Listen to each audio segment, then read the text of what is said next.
वज़ीर आला के चंद्रशेखर राव की सरकारी रिहाइशगाह प्रगति भवन में जुमा को रक्षाबंधन तकारीब का जोश खरोश के साथ इनेकाद अमल में आया।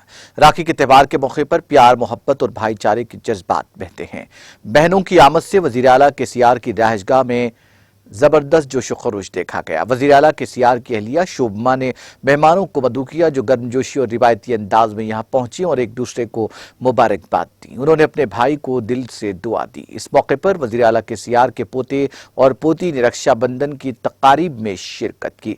बहन अलेखिया ने अपने बड़े भाई हिमांशु को राखी बांधी। इस मौके पर वज़ीर आला के सीआर शोभमा जोड़े ने अपने पोते और पोती को दिल से आशीर्वाद दिया। तकारीब में शरीक बुजुर्गों ने भी बच्चों को मुबारकबाद दी। इस मौके पर वजीर के टीआर की अहलिया शलीमा और दीगर ने तकारीब में शिरकत की।